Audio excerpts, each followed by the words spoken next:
Welcome to the Dispatch Podcast. I'm Jamie Weinstein. My guest today is Andy Mills. Andy was one of the first producers hired by the New York Times to help build their audio team and was part of the team that created the Daily podcast, the very highly popular New York Times podcast, among others. He ultimately would resign from that position amid some controversy. I encourage those who want to know more about that to go and listen to an episode that he did with Blocked and Reported podcast.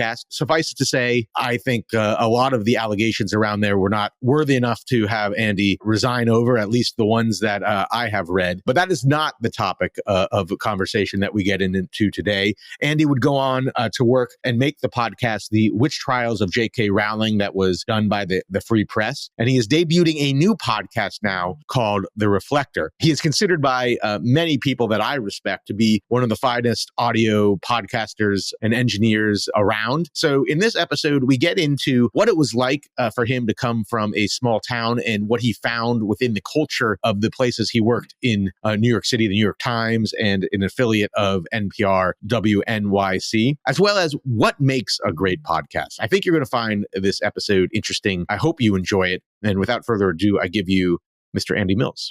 Andy Mills, welcome to the Dispatch Podcast. Hello, Jamie. I'm a longtime listener to your interviews, and I'm very delighted to be actually involved in one. Well, we're delighted to have you. I think where I want to begin is kind of just tell us a little bit the abbreviated version of who you are and how you got into media, you know, what your trajectory was in media. As I said in the intro, there's a longer version of this on the podcast Blocked and Reported that talks about, it gets more depth into some of the controversy. Suffice it to say, I think it was not one of the most stories of cancellation that bad stories of cancellation I ever heard. I think it's a one that would be probably on the most minor side from what I could gather from what I've read and heard. But I would encourage the in-depth version of that to go to the podcast Blocked and Reported. But for the listeners who don't know who you are and know your story, give me the abbreviated version of your story. Well, I'm famous for being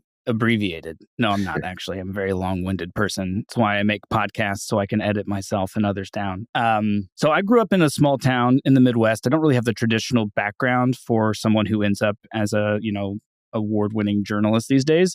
I originally wanted to be a minister. I went to Christian college, and while there, I had this really interesting experience where I became less and less interested in a vocation where I would try and convince people to believe what I believed. And I became fascinated with how human beings form our beliefs, where they come from, and the role that storytelling and the stories of reality, the stories of identity play in how we create our beliefs about reality. And that led me to wanting to become a journalist. I started off in South Sudan reporting about poverty and war. And then I came back to the US and I stumbled into the world of kind of artful radio storytelling, right as the podcast phenomena was just beginning. And then I went and made a show called Radio Lab at WNYC and worked for years in the public radio world. Then in 2016, I went to the New York Times and I helped them create their audio division. My claim to fame is probably always going to be that I was a part of the team of 3 that created The Daily, which became a very successful podcast for the Times. But while I was there, I also became the what was my title there? The head of new show development. And I made a lot of different podcast series like Rabbit Hole, Caliphate, a number of shows for them, and then left in 2021. Recently, I have been focused a lot on culture war stories. I did a big series last year called The Witch Trials of J.K. Rowling, which looked at the author J.K. Rowling and these 2 different controversies that she was caught up in. Obviously, the one happening now around sex and gender, but we tried to put it in the context of her controversy in the late 90s, where a group of American Christians found her to be dangerous and fought to kind of boycott her work, to kick her out of polite society. And we used this series to try and understand like what's been changing about culture in the last couple decades, and also what's remained the same about human nature. And right now, I am on your show in part to promote the fact that I have a new podcast called Reflector, and it's a storytelling podcast, different subject each episode, but it's my attempt to do a kind of storytelling that I think is powerful and that used to be in some ways the bread and butter of like public radio, of narrative journalism, but that I worry has been a bit eaten up in the cultural changes that have swallowed newsrooms and large aspects of our society. Well, I want to get to a little bit later, perhaps, what are your goals with Reflector and what actually makes a great podcast? Mm-hmm. Because a lot of people that I respect know you, and I've heard them say that you are probably the one of the great podcast audio engineers of this generation. I would guess only this generation, because there wasn't really podcast engineers of any previous generation. So, well, these people, you surround yourself with great people. These people sound great. But I'm interested in your time within this world, because listening to you on some of the other podcasts you've done, you talk about how you, when you came to New York City for your first job, I guess at Radiolab, which at an affiliate of NPR, I think is what WNYC is. You were kind of not familiar with this world. And one of the things I think you said is that you were surprised that all the news stations, all the major news networks had their headquarters in New York City, including Fox News, I think is what you said on one show. Yeah. How do you think that affects coverage? Well, I mean, I don't know how aware the average American is, because maybe I was less aware than they are, but the powerful kind of mainstream media that you hear about all the time, and that gets a lot of criticism both from the left and the right these days, some of it earned and maybe some of it exaggerated. But it is interesting that geographically, the heart of so much of that mainstream media is in Manhattan. It's not even just New York. It's like one borough of New York.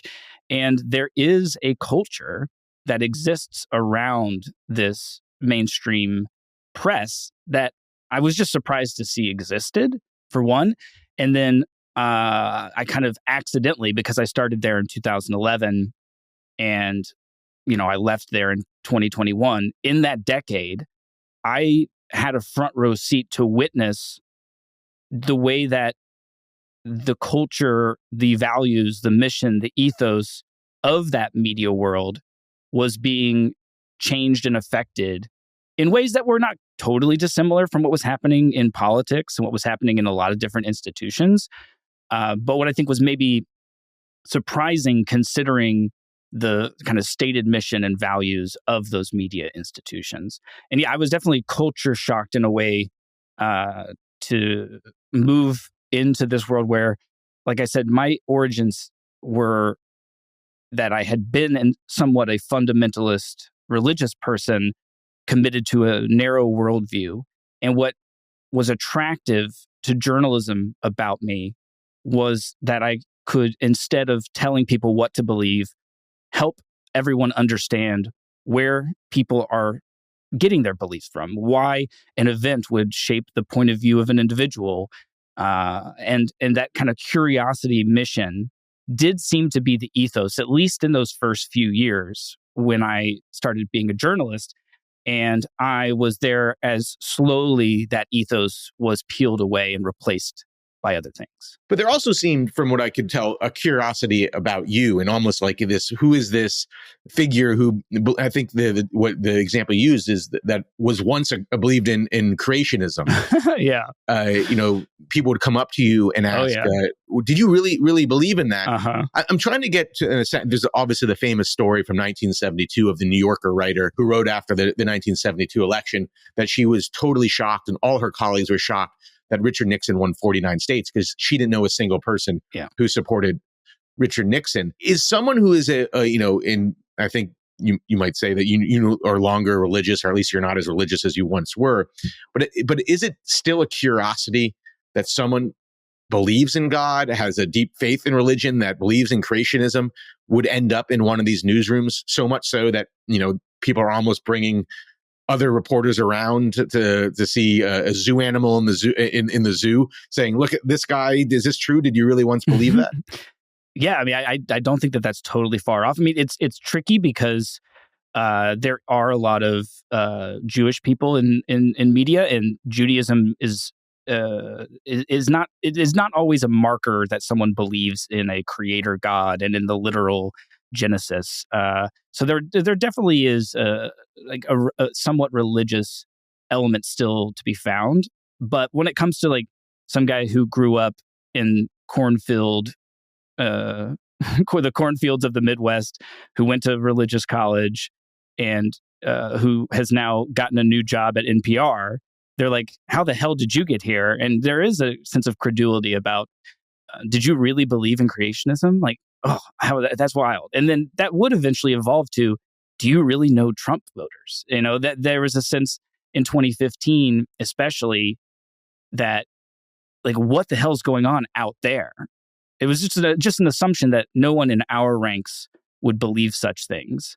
And I think that was a product of larger changes that were happening. I mean, I think maybe it can be helpful to think of it as like, when I show up in 2011, 2012 in this world, yes, I'm a bit of an oddity, but in some ways I think that created a sense of specialness about me, especially because I was working at Radiolab. We do a lot of science journalism there.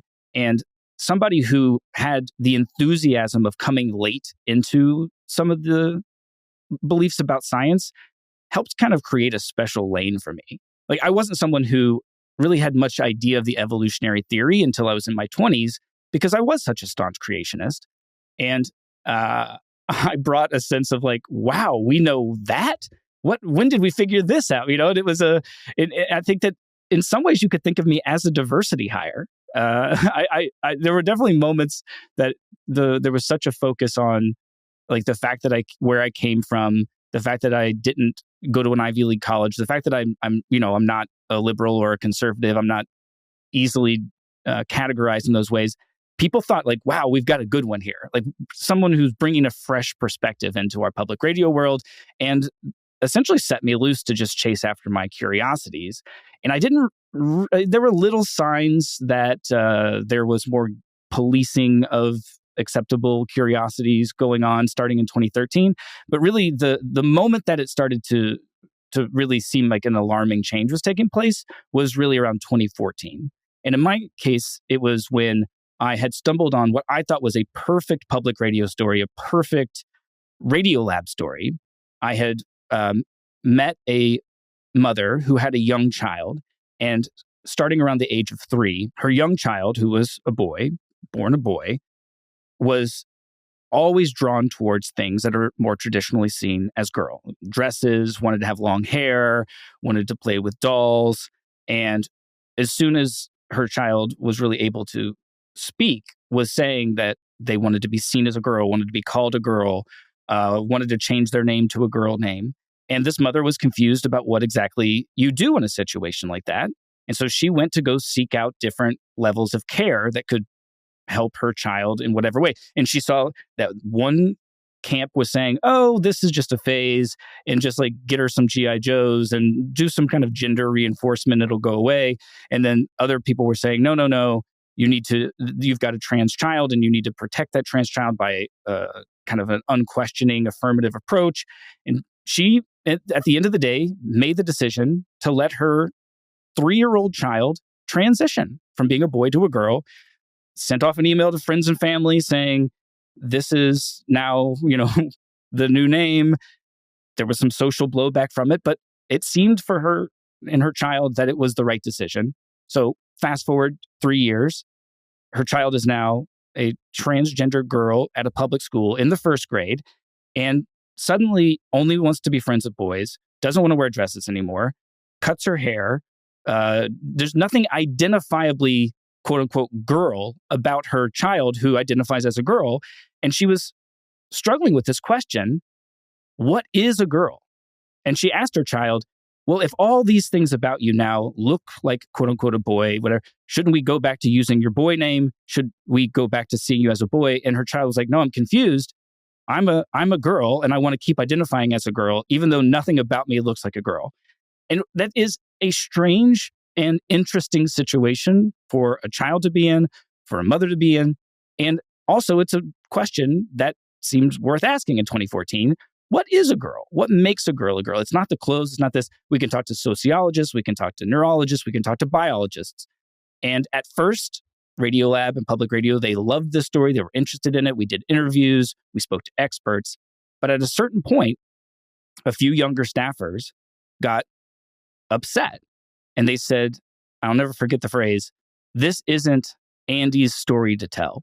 That as a white, cis, heterosexual male, I had no business trying to tell this story. And in fact, they were suspicious of why I'm so curious about what it is, like what is a girl at the end of the day. And me and a few other people were a little bit taken aback by this. We're like, this is fascinating. And I also think that this is something that a lot of people would want to explore, right? This is 2014. This is years before the What is a Woman documentary comes out, all that stuff. It was not yet the hot button issue it would once become. But that one, I think it was two different younger staffers bringing this up, that was enough to kill the story. It killed the story right there. And it was, it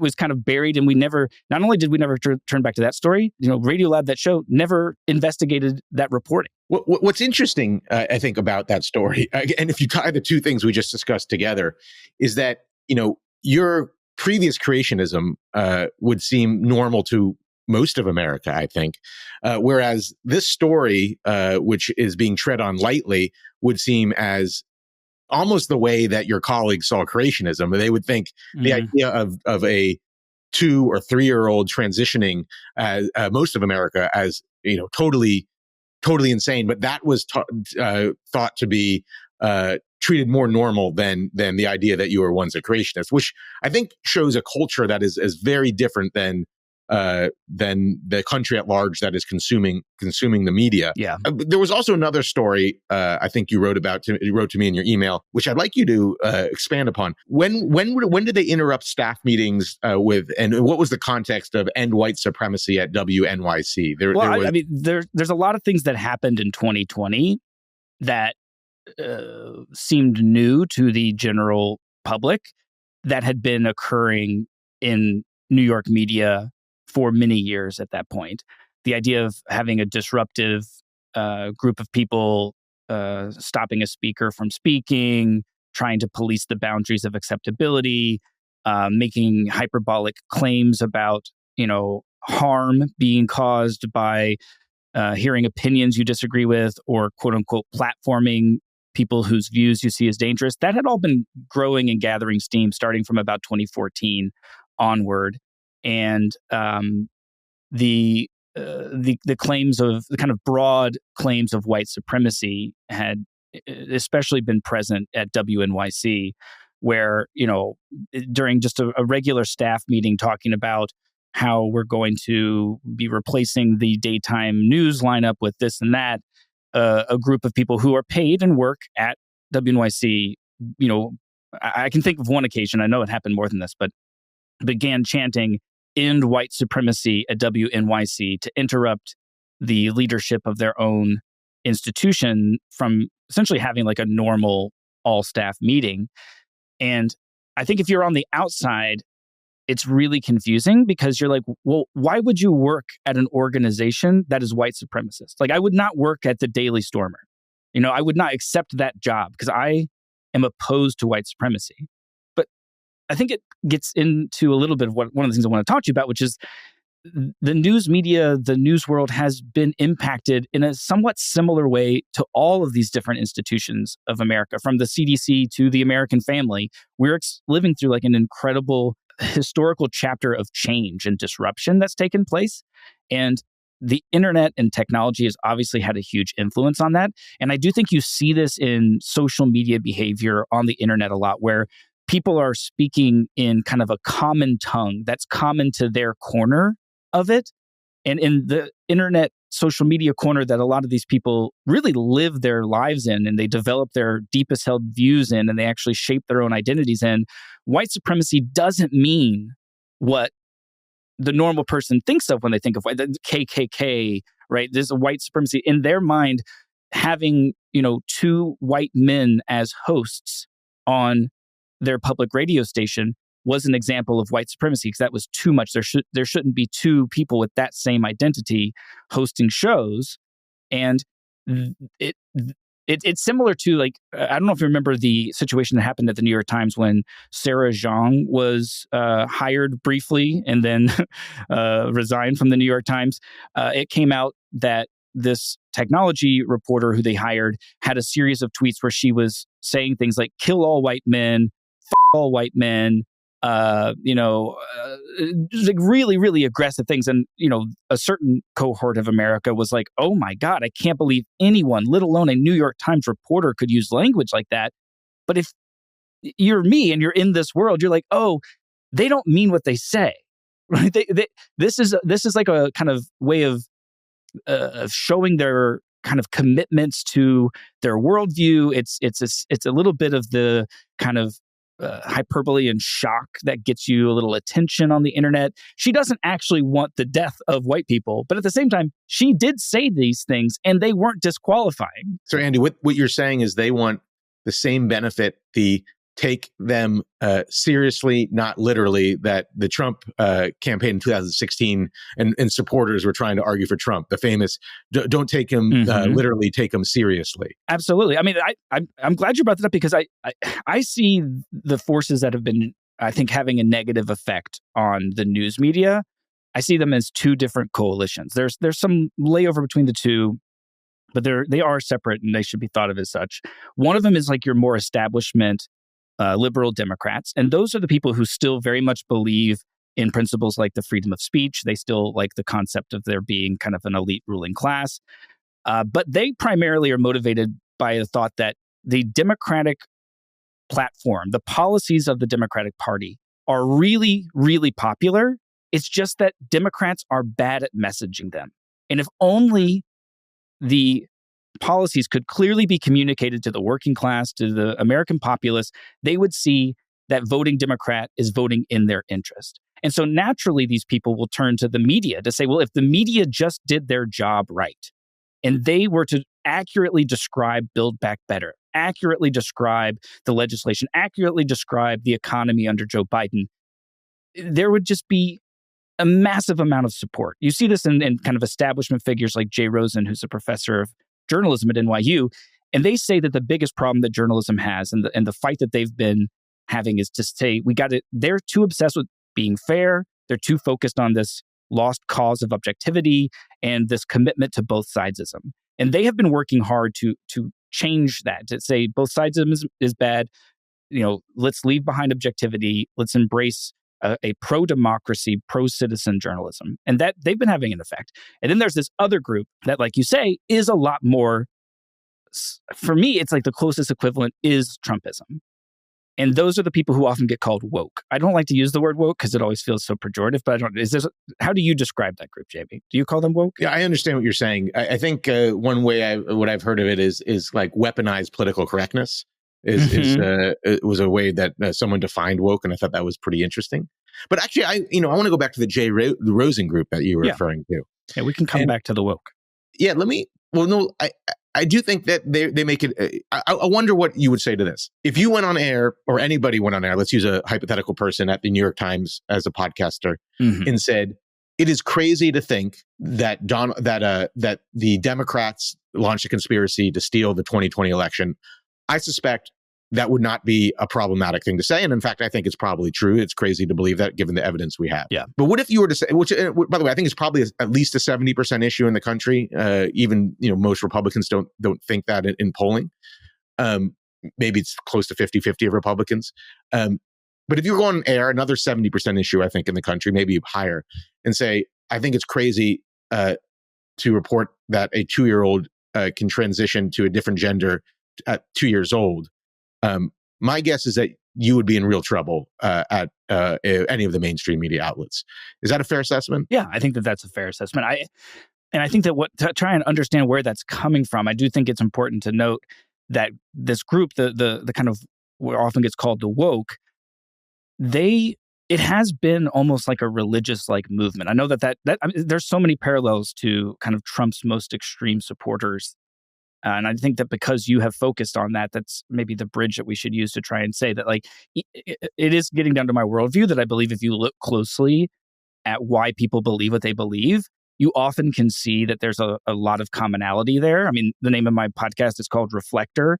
And part of that is because I'm telling stories that I hope inspire a sense of deep reflection instead of overreaction. But a part of that is because I try to intimately get into like why people believe what they believe. And when you see with more clarity your fellow man, you often can see a reflection of your own self, your own life experience in that. And there's so much that I see in common with some of the more passionate aspects of Trumpism and the most passionate aspects of like wokeism. And it can be frustrating to me sometimes that there's so much reporting and focus on these two things without trying to get to the root of it. But both of them, let's focus on the role that the kind of wokist movement played inside of some of these newsrooms was to not necessarily be defined by what they're for, but be defined instead by grievances. And their grievances being like systemic racism, the oppression of the marginalized, the fight against capitalism and white supremacy. And because of that, they become these almost puritanical deputies on behalf of justice, behalf of truth, behalf of the good. And it creates a real McCarthyism-like situation. I know that sounds like hyperbolic to compare it to McCarthyism, but I actually am not sure that it is. Like, it has truly been a chilling effect that has been underway since around 2014. I think there are signs that it could be subsiding now because of things that have been happening at the New York Times in the past year. But it's like a remarkable thing that we need to grapple with, that they were able and have in some ways still been able to take some of the most interesting stories that are happening in our country and make people afraid to accurately report on them because you don't want to be seen as, being too generous or too curious about the quote unquote wrong side, the quote unquote wrong team, the wrong issues.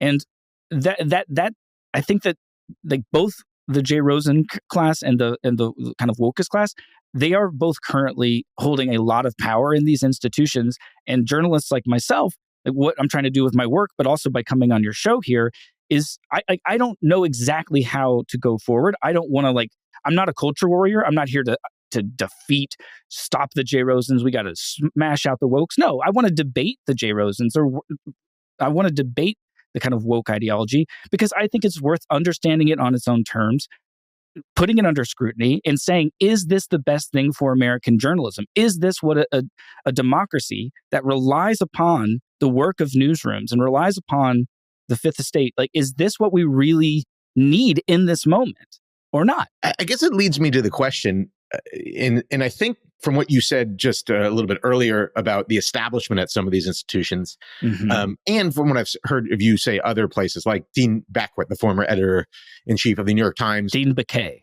excuse me. When he basically, in a very, you describe it nicely, like you liked him, said it would be better, for us if we parted ways, if we could do this kind of amicably. Are they afraid of, laying down? They're in the position of power, these institutions, in theory. They are the management. They should be the ones setting the culture. But it seems from what happened to you and what you report and other people have reported, that they are scared of the younger staffers. They are scared of the revolution. And I guess my question is that what your experience is? And are they aware of their failure to kind of lay down the culture that they want, how that could affect the brand of these storied institutions like the New York Times? Well, I think that there is a change happening right now where, Dean Baquet's successor, Joe Kahn, who's now the current editor-in-chief of the New York Times, is going in a noticeably different direction than the direction of kind of the 2020, kind of the peak of this movement's power and cultural influence. So yeah, I do think that they're in a change now. But just to kind of give you a backstory of how they got to where they got, it wasn't that there were some George Floyd protests and suddenly these institutions were willing to toss out certain values and make decisions in the moment that seemed, in contrast with their stated mission on their websites. It had been happening for years. Like for many years, a growing number of people coming into journalism were coming from just different backgrounds. Like, for example, for many years, to get a job as a journalist at the New York Times, you would cut your teeth reporting on city council meetings, reporting on local elections in Akron, Ohio, right? That was essentially how you built up your resume, you built up your chops to get hired at the most powerful newspaper in the world. Now, fast forward to the 2010s. In many ways, because of the changing economy, because of disruption of the internet and of social media, you're now getting journalists who cut their teeth by combing through social media to look for drama that would get clicks on BuzzFeed, on Vox, on Huffington Post, right? They're spending their days not out in the world encountering people with a bunch of different views, not covering the difficulties of democracy in action or the difficulties of fighting through bureaucracy to get anything done. No, they're going through Tumblr, finding out about the fact that, oh my God, a bunch of people who are diehard fans of Twilight are canceling the author because it came out that she had some retrograde view, and they were able to build up an online brand where they wrote amusingly about that and entertainingly, and now that person works at the New York Times, and that is one example. I think that, but it is dozens and dozens of those people, and then when they come into the New York Times, they are bringing a different value system, a different mission, a different ethos, and yet again, some of it very interestingly is understandable because of the changes taking place inside of our culture, that they don't want to come under the umbrella of the mission of the Times and help the Times to fulfill that mission. They want to build up their personal brand. Like, some of these journalists only came to the New York Times, well, in part because it pays well, but in part because it would be really good for their personal brand that they've been growing.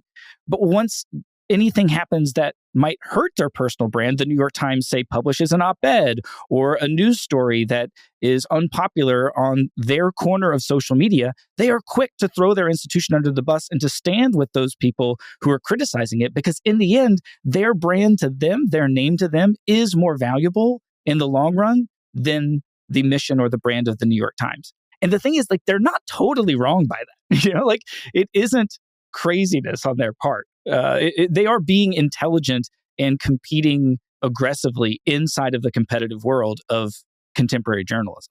I just happen to think it's not good for democracy. It's not good for these institutions. Or their brand. It wasn't healthy. And yeah, we saw it in 2020 just explode in the most obvious way. And I think that they made decisions then that I do not think that they would make now. I don't think that right now, the Tom Cotton op-ed that became such a huge firestorm, I don't think that that leads to the ouster of the head of our opinions department. I don't think that Donald McNeil Jr. and I, for the incredibly small social sins that we committed, I don't think that we're asked to resign because of some Daily Beast articles and angry people on Twitter in this world now, even though that's exactly what happened then. Well, let me give you two examples that have been written recently about the internal, maybe in that moment at the New York Times. One was the Adam Rubenstein story in the Atlantic, how he was newly hired there and was at an HR meeting, and they asked him, what's your favorite sandwich? Everyone went around the room, and he was trying to think of what the answer was. So he just said Chick-fil-A. I like Chick-fil-A sandwiches, and he was told by the HR head that that's not allowed to be said, and people snap their fingers in approval. And the other one is in that is a believable story. I have no sourcing that tells me that it's true, but it is believable. Yes. And the second one is I've just begun Nellie Bowles' new book, Morning After the Revolution: Dispatches from the Wrong Side of History. And among the things she says is that she was at this point dating Barry Weiss, who and I know. I guess Barry was not beloved within the New York Times at the time. She went out, Nellie was out with an editor and said, "Why are you dating this Nazi?" Which obviously, if you know Barry Weiss, is a totally insane thing to describe her worldview as. She's the most staunch supporter of Jews that I know, and that's saying something. Yeah. So I guess is that also a believable story? And if those are both believable stories, the issue is that there seems to be at least an insane asylum, at least in part of the New York Times, that's allowed to live freely. My question would be is what percentage of the New York Times is that? Both you and I think, have friends in the New York Times who are tremendous reporters, great reporters, the best in the business. Oh, they have many of the best in the business working there. But how many people would be considered, my words, I think certifiably insane if you're going around calling Barry Weiss a Nazi and snapping figures when someone says they like a Chick-fil-A sandwich. I mean, that is, to me, crazy and a real problem if you're a journalist at a great institution like the New York Times. What is the breakdown of people that are on what I would call the crazy side versus, the side that is some of the best reporters in the business? It's definitely not the majority. I think it's a small minority, but it isn't just younger staffers that are going to snap at you. It is also the occasional editor who has, spent way too much time on Twitter and come to hold views that would be considered extreme and outlier to most American people, but what she believes are just the norm because of the corner of Twitter that she lives in. I mean, to understand what they're talking about, I think it's important to understand, yet again, the role that the internet has been playing, and especially the role that Twitter played from around 2013 up until Elon Musk broke it recently. The way that parents worry about their teenagers with smartphones who seem to be constantly craning their necks, staring into the screen, that's pretty much what journalists on Twitter became for years and years. And it's hard to exaggerate or overstate the role that Twitter played in these institutions. And that's where a lot of this comes from. So yes, when Barry Weiss is being called a Nazi, the person who's saying that is not saying it because they believe that secretly in her heart of hearts, Barry Weiss is going home and subscribing to, the Daily Stormer's newsletter. It's the same way that they were saying end white supremacy at WNYC. It's the same way that they say J.K. Rowling is anti-trans. What they mean is that it's bad and you should ignore them. And then they're just trying to reach for the most extreme language possible to say so. And yet again, this is a parallel that we see with Trumpism. That there's this over-the-top, exaggerated hyperbole that comes into the room that I think is, it's gonna happen, especially with the incentives of attention on the internet. It's a bigger problem when it's happening at these powerful news institutions at a time where we have serious debates in our society, we have serious changes that are taking place, we have serious divisions happening in our society. We need journalism that helps us to see those problems with as much clarity as we can muster, to see our fellow man with as much clarity as we can have, as much empathy and understanding as we can have, so that we can just make decisions of how we can navigate and live in a pluralistic democratic society. And instead, what we're getting is that this same stuff that's been affecting our politics, that's affecting our social circles, it's coming into these newsrooms. And it is a minority, but it has the same kind of an effect, right? If you know that you're going to be nervous to post something on Twitter, if you think that it's going to get a bunch of people, even if they're in bad faith, and even if you totally disagree with them, if it's going to make you the bad guy on Twitter that day, you're just not going to post it. And inside the world of the New York Times, yes, that literally was going on, people not wanting to post and say things on Twitter, but it was just a version of that. You're not going to want to publish something in the Times. And then you're not going to want to state a view in the office.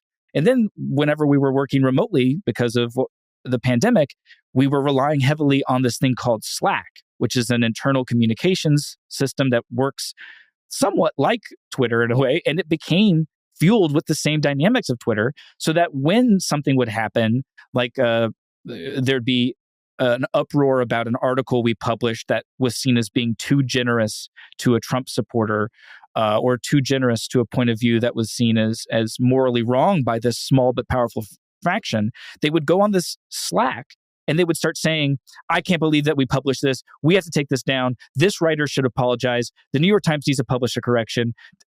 And the majority of us, and especially those of us, we were senior. Most of us had way more positions of power and influence than they did. But to go on to Slack and say, oh, hey guys, I think you're wrong, became as scary as going onto Twitter.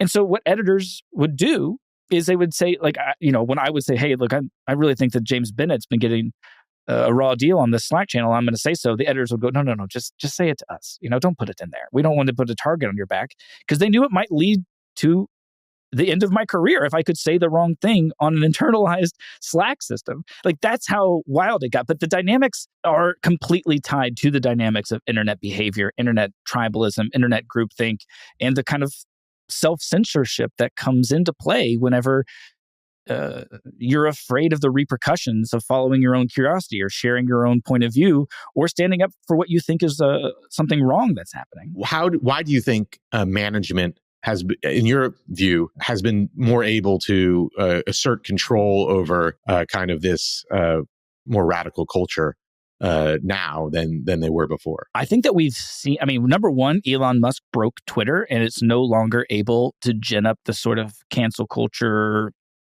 public shaming mob that it could have in 2020 and 2021.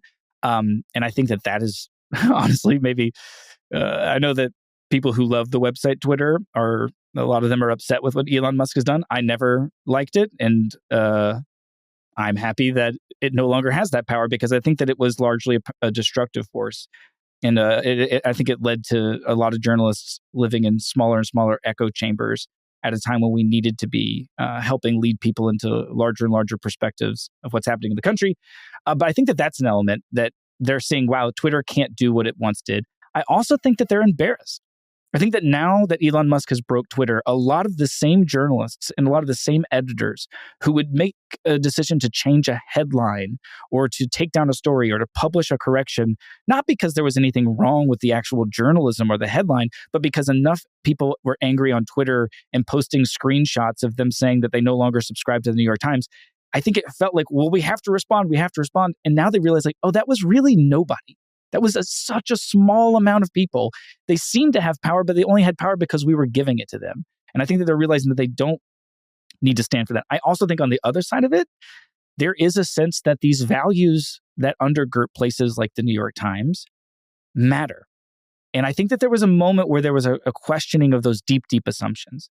And some of that is just human nature. Remember how it felt? If you lived in American cities and you have an office job and suddenly you found yourself like spending a lot of time over COVID alone, working remote, or maybe just with your family, working remote over Zoom calls day in and day out. And then the George Floyd protests were happening, right? And your sense of lonesomeness, a sense of kind of like the world's on fire. And a lot of people started wondering if they are on the right track. And people who worked at the New York Times are just people. They're just humans like anyone else. Your Dean Baquets, your A.G. Sulzberger. You don't think a guy like the A.G. Sulzberger, who's the publisher of the New York Times, whose family has owned and handed down the role of publishing for years and years, a wealthy man with light skin, right? You don't think a guy like that was wondering maybe anew if like he was experiencing a kind of white privilege and maybe they had a point, right? I think he thought for a time like, wow, maybe I am on the wrong side. Maybe we should not be so committed to objectivity. Maybe we need to lean in a little bit harder into a kind of activist mindset. Maybe we need to listen to these young people. I think that there was a moment where they thought maybe they have a point, but then I think that over time, that issue I brought up again at the beginning about like the lack of a coherent worldview and actually this being largely about grievances and a kind of eternal fight against these ever-changing embodiments of those grievances. I think that kind of morning after, as Nellie Bowles says, it kind of came into view. And they're like, oh, actually, our values are sturdy. Our foundations, like curiosity, open-mindedness, helping engage in civic debate, helping to inform people about points of views, even if they don't hold them. Like, I think that right now we're seeing a lot of these institutions, including the Times, say, oh, that actually was more sturdy than whatever it was that we were succumbing to in the moment. Let me close with the remaining time we have just on podcasting in general. What makes a good podcast, a great podcast? Well, and for my taste, you want to have an experience, right? Even if the experience that you're having is just listening to 2 or 3 interesting people have a conversation or debate or talk through something, if you're inside your headphones and you feel like you have company at a moment where otherwise you would be alone, I think that could be powerful. Now, to make it go from like this is a powerful experience to like this is a really remarkable one, I have a lot of strong views about what exactly that takes. I think that you want to tell a story, even if you're just doing interviews. Like, human beings at our basis are story obsessed, and we need stories to understand ourselves, understand the world, understand what's at stake. And to tell a great story, you've got to get messy. And all the best stories are ones in which you encounter someone whose life is not exactly like your own, whose views aren't exactly like your own, and they have to. You're able to learn and see how they've come to the views they have come to, so that when in the story, inevitably, there's some decision that they have to make to go left or right, to go down one path or another, you can relate to that decision no matter which way they decide. You're right. It's that kind of age-old storytelling principle. And then I think the best stories leave us thinking about something beyond just the text of what's there. Like the storytelling that we try and do at Reflector, if the story itself is about addiction treatments that have been proven to be very effective but are not often used, if it's about the debate happening around rap on trial, or kind of assumed moral panics around the immorality in pop music, if it's about J.K. Rowling and the debate she's in, I want it to be interesting, and I want my reporting to be sound on the surface and in the text. I want to make sure we're doing all the things that make for good journalism. Clarity, context, curiosity, accountability, transparency, nonpartisanship. But if we're doing our job really well and we tell a really great story, I'm not just thinking about the text. I'm thinking about the subtext. I'm thinking about bigger themes like the importance of doubt. I'm thinking about other aspects of my own life. And in some ways, I believe that there is something about a great podcast that is similar to great music, right? You're listening in both regards, but a great album or a great song, you're not just admiring the lyrics, the beat, whatever. You are in some ways finding a way of losing yourself in it. When you hear the lyrics, of a great heartbreaking love song, you're not necessarily thinking about what the singer must have been going through. You're thinking about your own experiences with the pleasures and pain of love. And I think in my most ambitious state, like that's always what the stories that I'm trying to do are striving for. And then, of course, not every story can do that every time. So you look at how you can portion that out. Like in this conversation I'm having with you, I'm trying to dare to be honest, even if I haven't got all the answers, and to be a good witness for the things that I saw, and not in the context of that try and like rob the people who I disagree with of their complexity and of their humanity, in part because that's me living out the values that I think make a good person, a good citizen. But also it's a better podcast. If I come on here and I tell you a story called "These People Suck and Here's Why," that's not a good story. That's not and the reason it's not a good is part because like we know that down deep it's not true. Humans are way more complicated than that. I despise this public shaming that I've been reporting on for years, and that eventually I was caught up in, and that had a really terrible effect on my life. I despise that action, but I'm also curious about it. I don't think that people publicly shame because they're just downright evil, and we should just cancel them for canceling us. Whatever. I want to understand what is going on at the root of this experience. Like, why would some stranger who's never met me get on Twitter and try and get me to lose my job? Well, there's an answer to that. And in looking into the answer to that, we can see our human nature. We can see something that actually is relatable, And finally, other than The Reflector, which is your new show, and some of the other podcasts that you've been involved with, what podcasts have impressed you the most? Which ones do you point to as the gold standard beyond some of the work that you've done? Well, the Dispatch podcast is truly okay. Well, I mean, podcast is like almost a silly word because there are so many variations of what a good podcast could be. The kind of podcast that I make, our gold standard is a show called S-Town. It's Brian Reed, a producer for This American Life, and it is journalism, but it's also storytelling. It's very literary. It's trying to really live in the shoes of a very odd American and see what his life was like and what the country and his community looked like to him. And I think that it was just really, really well done. And it came out before this cultural moment became so all-engulfing that it was allowed to get into the weirder parts of being human without having to kind of moralize and politicize in unnecessary ways. Andy Mills, thank you for joining the Dispatch podcast. Jamie, thank you for having me.